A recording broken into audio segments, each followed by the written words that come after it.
Next, where do people live. अब लोग, पहले एंशियंट पास्ट की बात कर रहे हैं, तो लोग जो एंशियंट पास्ट में जो लोग थे वो कहाँ अपना घर बनाते थे, कहाँ खेत उन्होंने डेवलप करे अपने, तो उस रिगार्डिंग हम थोड़ा समझते हैं। As we know civilization develops where we found the water for drinking, पानी पीने के लिए मिलता है, फूड टू ईट, खाने के लिए खाना मिलता है, and most importantly the fertile land that is used for producing agriculture products.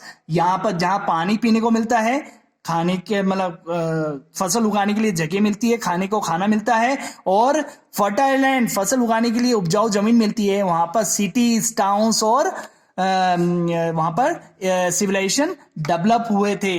अब हम बात करते हैं इंडिया की।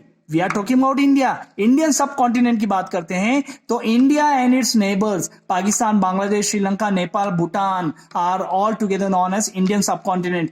ये जो इंडिया, पाकिस्तान, बांग्लादेश, ये नेबरिंग कंट्रीज है, और इंडिया को इंक्लूड करें, ये सारे कंट्रीज मिला के एक सब कॉन्टिनेंट में, सब कॉन्टिनेंट का मतलब होता है प्रायद्वीप, एक प्रायद्वीप का निर्माण करते हैं, और ये इंडियन सब कॉन्टिनेंट इन सब कंट्री को मिला के ही बनता है, उसको हम इंडियन सब कॉन्टिनेंट कहते हैं। देयर आर न्यूमरस रिवर्स इस सब कॉन्टिनेंट में, इन सब कंट्रीज में बहुत सारी रिवर्स भी हैं, बहुत सारी बड़े बड़े नॉर्दर्न प्लेन्स हैं, फर्टाइल लैंड्स है जहां पर बहुत सारा फूड का प्रोडक्शन होता है, हाई माउंटेन्स की बात करें, Himalaya, Vindhyachal, Aravalli, these all are part of Indian subcontinent. Desert, the Great Thar Desert or our semi-desert area covers this area, and plains in India. The plains means Gangetic Plains or Northern Plains, where the Northern Plain is also known as the football of India.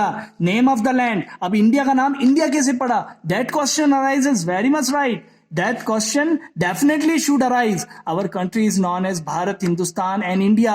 हमारे India को भारत भी कहते हैं, हिंदुस्तान भी कहते हैं और India भी कहते हैं. The name Bharat is used as a designation for our country in regard to our ancient mythological emperor Bharat. हमारे इंडिया एंशियंट पास्ट में, एंशियंट इंडिया में भरत नाम के एक बहुत ही मतलब पावरफुल किंग हुए थे, और उन्हीं के नाम पे हमारे देश का भरत नाम पड़ा था, क्योंकि उन्होंने हमारे पूरे इस इंडियन सब कॉन्टिनेंट की बात कर रहे हैं, ये पाकिस्तान, बांग्लादेश सब भारत किंगडम के अंदर आ गया था। भरत नाम के राजा ने इन सब एरिया को अपने किंगडम में मिला लिया था, दैट इज वाई इस एरिया को भारत कहते थे। और the name of India has been derived from the Indus river, Indus Sindhu, in Sanskrit Sindhu, Indos के ऊपर हमारा नाम हिंदुस्तान पड़ा। क्यों पड़ा?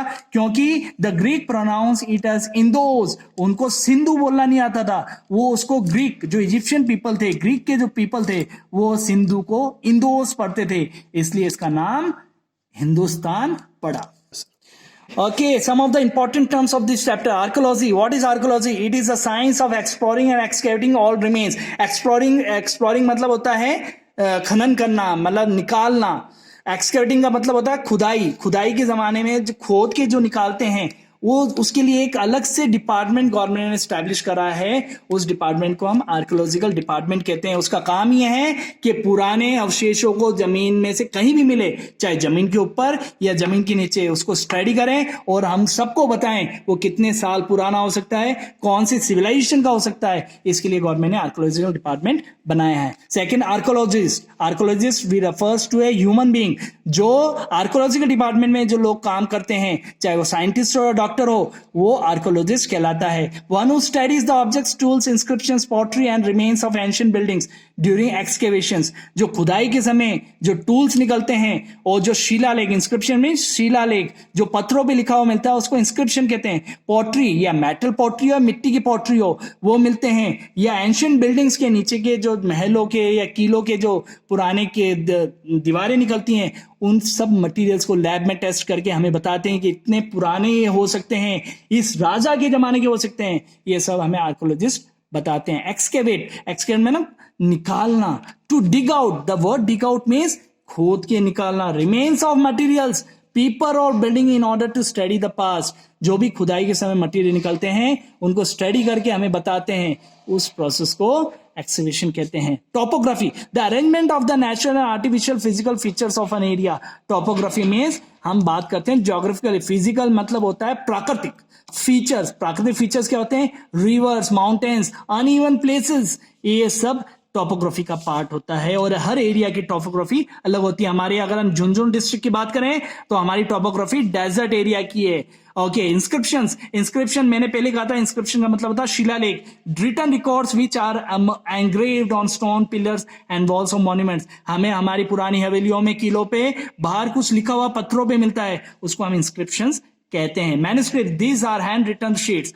मैन्युस्क्रिप्ट पुराने ताम्रपत्र पे लिखी होती थी या जो पाम लीव्स होते हैं उस पे मैन्युस्क्रिप्ट्स लिखी जाती थी, और अर्लियर में सारे रिटन रिकॉर्ड्स हमें मैन्युस्क्रिप्ट्स में या इंस्क्रिप्शंस पे ही मिलते हैं।